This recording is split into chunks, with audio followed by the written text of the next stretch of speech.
గారు అలాగే వాళ్ళ సోదరులు ధర్మాన బ్రదర్స్ ఎవరైతే ఉన్నారో వాళ్ళకి ఈయనకి సయోధ్య కుదరలేదా, కుదిరిందా, లేకపోతే వీళ్ళిద్దరి మధ్య ఏమైనా ఓల్డ్ వారం ఉన్నదా అనేది ఖచ్చితంగా స్థానిక నాయకత్వం పెంపొందించడానికి పార్టీ తీసుకున్న నిర్ణయంలో కొన్ని కఠినమైన చర్యలు తీసుకోవాలన్న ఆలోచన విధానం ఉండదు. ఎందుకంటే ఇది పబ్లిక్ చేసి పబ్లిక్ అయిన తర్వాత దీన్ని అధికార పార్టీ వాళ్ళు బ్రహ్మాస్త్రంగా వినియోగించుకొని వైఎస్ఆర్ పార్టీని ఇబ్బంది పెట్టే కార్యక్రమాలు తీసుకునే విధానంలో కొంతవరకు మనం మన యొక్క ఏదైతే మన వ్యక్తిగతమైనటువంటి జీవితాన్ని మన జాగ్రత్తగా కాపాడుకొని అలాగే దాన్ని పబ్లిక్ ఇష్యూ చేసుకోకుండా ఉంటే బెటర్. ఎందుకంటే అది సామాన్యమైన కార్యకర్త చేస్తేనే ఈ రోజున అది చాలా నెగిటివ్గా వెళ్ళే అవకాశం ఉంటుంది. అటువంటిది ఒక ప్రజాప్రతినిధి, ఒక ఎమ్మెల్సీగా ఉన్నారు శాసనమండలిలో, ఒక పెద్దల సభలో గౌరవమైనటువంటి పొజిషన్లో ఉన్నటువంటి దువ్వాడ శ్రీనివాసరావు గారు కొంచెం జాగ్రత్తగా ఆయన ఫ్యామిలీ గొడవలు కానీ ఆయనకున్నటువంటి వ్యక్తిగత జీవితాన్ని హ్యాండిల్ చేసుకుంటే బాగుండేదని నా యొక్క అభిప్రాయం అండి. ఖచ్చితంగా ఆయన ఇష్టం, ఆయన ఏ పార్టీలో ఉంటారా లేకపోతే మళ్ళీ వైఎస్ఆర్ పార్టీలో కొనసాగించడానికి ప్రయత్నాలు చేస్తారు. ఇప్పుడు ఆయన బీజేపీ పార్టీలో జాయిన్ కాబోతున్నారు, దానికి రంగం సిద్ధమైపోయింది.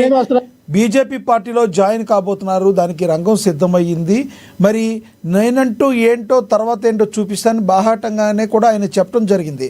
ఈ దువ్వాడ శ్రీనివాస్ గారు మీ వైసీపీ పార్టీకి ఏమైనా ఆ ఏరియాలో అక్కడ డ్యామేజ్ జరిగే అవకాశం ఉందా ఆయన వలన?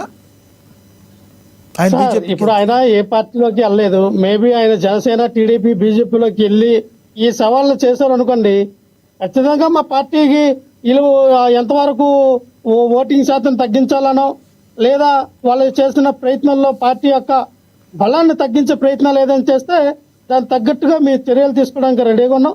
మేము కూడా అక్కడ వైఎస్ఆర్ పార్టీని బలోపేతం చేయడానికి, వైఎస్ఆర్ పార్టీ బలంగా వెళ్ళడానికి బలమైన నాయకుల్ని దింపే కార్యక్రమంలో అక్కడ జిల్లా నాయకత్వం స్టాండ్ తీసుకుంటుంది. అలాగే శ్రీకాకుళం జిల్లా నాయకత్వం స్టాండ్ తీసుకున్న తర్వాత లక్ష్మణరావు గారు ఇక్కడ ప్రధానంగా రేగడి జగన్మోహన్ రెడ్డి గారు కూడా స్టాండ్ తీసుకుంటారు. ప్రధానంగా ఇక్కడ మనకి లక్ష్మణరావు గారు కేవలం దువ్వాడ శ్రీనివాస్ అనే కాదు, ఎవరైతే కొంతమంది నాయకుల్ని వాడుకుని జగన్మోహన్ రెడ్డి గారు వదిలేస్తున్నారని కొంతమంది విమర్శిస్తున్నారు. దువ్వాడ శ్రీనివాస్ విషయంలో ఆయన వ్యక్తిగతంగా ఆయన వెళ్ళారని మీరు అంటున్నారు, కానీ రేపు రానున్న రోజుల్లో కొంతమంది నాయకుల పరిస్థితి కూడా ఈ విధంగా ఉండబోతుందని చెప్పే వారికి మీరు ఏం చెప్తారు? సార్, జగన్మోహన్ రెడ్డి గారు వాడుకొని వదిలేయడం అనేది తప్పు సార్. జగన్మోహన్ రెడ్డి గారు ఎవరిని కూడా వాడుకొని వదిలేలా. జగన్మోహన్ రెడ్డి గారిని వాడుకొని వదిలేసిన నాయకులు చాలా మంది ఉన్నారు. జగన్మోహన్ రెడ్డి గారు ఏ నాయకుడిని వాడుకొని ఈ పార్టీ నుంచి వెళ్ళిపోండి అని చెప్పిన దాఖలాలు ఎక్కడా లేవు. కానీ జగన్మోహన్ రెడ్డి గారు మా వెనకతలు ఉన్నారు. నేను ఎంత చెప్పితే అంత జగన్మోహన్ రెడ్డి గారి ద్వారా నా మంచి పేరు ఉంది. జగన్మోహన్ రెడ్డి గారు నాకు అత్యంత సన్నిహితుడని చెప్పి జగన్మోహన్ రెడ్డి గారిని వాడుకొని పార్టీ నుంచి బయటకు వెళ్ళిపోయినటువంటి వ్యక్తులు మనం చూసాం. జగన్మోహన్ రెడ్డి గారు అధికారంలో ఉన్నప్పుడు ఎంతో మంది సంపాదించుకొని పెద్ద పెద్ద స్థాయిలో ఉన్నటువంటి వ్యక్తులు, కుటుంబం పరంగా బయట పరంగా ఉన్నటువంటి వ్యక్తులు కూడా చాలా మంది ఈసారి అధికారం పోగానే చాలా మంది పెద్ద పెద్ద బడా నాయకులు కూడా ఈ రోజున పార్టీ నుంచి బయటకు వెళ్ళిపోయి వేరే పార్టీలో జాయిన్ అవ్వడం, కొంతమంది స్తబ్దుగా ఉండిపోవడం, కొంతమంది ఏమి స్పందించకుండా రాజకీయాల్లో నాకు సంబంధం లేదన్నట్టుగా న్యూట్రల్గా ఉండిపోవడం మనం చూస్తూ ఉన్నాం. ఇక్కడ జగన్మోహన్ రెడ్డి గారు ఎవరిని ఓడుకొని వదిలే ప్రసక్తి లేదు. ఆయనకి ఎవరికైనా ఒక్కసారి జగన్మోహన్ రెడ్డి గారు అలాంటి వ్యక్తిని మనం ఆ వ్యక్తిని పైకి తీసుకురావాలనుకుంటే ఎగ్జాంపుల్ మనం చూసాం. నందిగం సురేష్ గారు ఆయన ఏ స్థాయి నుంచి ఈ రోజున ఎంపీ చేశారో, అలాగే ఒక ట్రక్ డ్రైవర్కి ఇచ్చినటువంటి ఎమ్మెల్యే టికెట్ కానీ ఒక ఎంపీ వైసీపీకి దువ్వాడ శ్రీనివాస్ గారు మళ్ళీ వస్తే అసలు వైసీపీ తీసుకుంటుందా?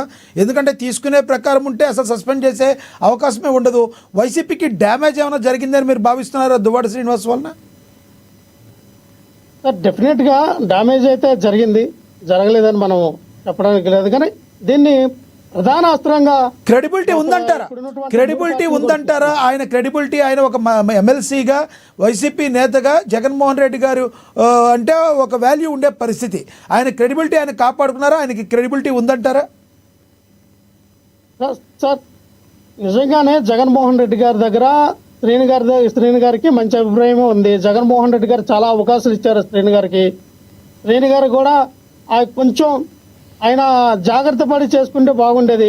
నేను ఒకటే చెప్తున్నాను సార్, ఎప్పుడైతే 2024లో ఎమ్మెల్యే టికెట్ ఫస్ట్ దువ్వాడ వాణి గారికి ప్రకటించారు, తర్వాత దువ్వాడ వాణి గారు ఎవరైతే శ్రీను గారు వాళ్ళ భార్య గారు ఉన్నారో ఆవిడకి ప్రకటించారు. తర్వాత మళ్ళీ క్రమేపీ ఏమైందంటే మా శ్రీను గారికి ఇవ్వడం జరిగింది. సరే ఎన్నికల్లో ఓడిపోయారు కాబట్టి మళ్ళీ ఆయనకి ఈ రోజున జగన్మోహన్ రెడ్డి గారు ఎమ్మెల్సీగా ఇచ్చి ఉన్నారు కాబట్టి ఎమ్మెల్సీగా ఇచ్చారు కాబట్టి ఖచ్చితంగా ఆయన ఏమన్నా ఉంటే పార్టీకి ఏమన్నా డ్యామేజ్ కలిగేటట్టుంటే సరి చేసుకోమని జగన్మోహన్ రెడ్డి గారు ఎప్పుడైనా చెప్పారా? మనందరికీ తెలుసు, మీరు కూడా ఇప్పుడు సంబోధించారు. ఆయన దువ్వాడ వాణి గారు ఆయన వైఫ్. కానీ మనకు తెలుసు మాధురి గారు ఇప్పుడు ఎక్కడైనా కూడా వాళ్ళిద్దరూ హిట్ పేరుగా తెలుగు రాష్ట్రాల్లోనే కాక తమిళ రాష్ట్రంలో, పక్కనున్న ఆంధ్ర రాష్ట్రంలో, పక్కనున్న తెలంగాణ రాష్ట్రంలో కూడా బాగా ఫేమస్ అయిపోయారు. కాబట్టి మరి మాధురి గారి విషయంలో కానీ ఏమన్నా ఓవరాల్గా బయటికి స్క్రీన్ మీదకి రాకుండా ఉండేట్టు చూసుకోవడమా, లేదంటే ఏంటి అనేది జగన్మోహన్ రెడ్డి గారు ఏమైనా చెప్పారంటే మీకు ఏమైనా దాని గురించి ఐడియా ఉందా? సార్ ఇక్కడ జగన్మోహన్ రెడ్డి గారు చాలా క్రిస్టల్ క్లియర్గా శ్రీను గారు పిలిపించి ఆయనతో మాట్లాడారు. అన్నా మీ గురించి చాలా వస్తువులు ఉన్నాయి, ఈ జాగ్రత్తగా ఉండండి, మీరు ఏదైనా మా ఇంట్లో ఇది మీ వ్యక్తిగతమైనటువంటి జీవితం గురించి మీ ఇంట్లో ప్రాబ్లం కాబట్టి మీరు సరి చేసుకుంటానా అని చెప్పి జగన్మోహన్ రెడ్డి గారు చాలాసార్లు చెప్పడం జరిగింది. అలా కూడా ఆయన కూడా అలాగా అన్న చెప్పారు. తర్వాత అది చినికి వాన జల్ అయినట్టుగా అది ఏంటంటే పెద్ద పెద్ద గాలి దుమారం అయింది ఆయన జీవితంలో. అది ఆయనకు ప్లస్ మైనస్ అనేది శ్రీను గారు అర్థం చేసుకోవాలి, శ్రీను గారు ఆలోచించాలి. ఇది మైనస్ అయిందా ప్లస్ అయిందా రాజకీయంగా ఏంటనేది అది ఇంకా తీసుకోవాల్సిన నిర్ణయంలో ఆయన వ్యక్తిగత జీవితంలో ఏ రకంగా అయితే ఆయన గెస్ట్ దగ్గరికి వెళదాం. లక్ష్మణరావు గారు ఒక్కటి చెప్పండి, ఇప్పుడు కన్నా దువ్వాడ శ్రీనివాస్ గారు బీజేపీలోకి వెళ్తున్నారు, ఇవన్నీ ఊహాగానేనా? ఒకవేళ వైసీపీకే ఆయన మనసులో ఉంటే వైసీపీలోకి రావడానికే ఇలాంటివే రూమర్స్ వస్తుంటే వచ్చే అవకాశాలు ఉన్నాయంటారా? నిజంగా దువ్వాడ కన్నా వైసీపీకి వస్తే తీసుకుంటారా బేషరతుగా? సార్ ఇది ఎవరైనా సార్ ఇది జగన్మోహన్ రెడ్డి గారి యొక్క నిర్ణయం సార్. మా అధ్యక్షులు జగన్మోహన్ రెడ్డి గారు ఏ నిర్ణయం తీసుకుంటే ఆ నిర్ణయానికి పార్టీ కట్టుబడి ఉంటుంది కాబట్టి జగన్మోహన్ రెడ్డి గారు నిజంగానే దువ్వాడ శ్రీనివాస్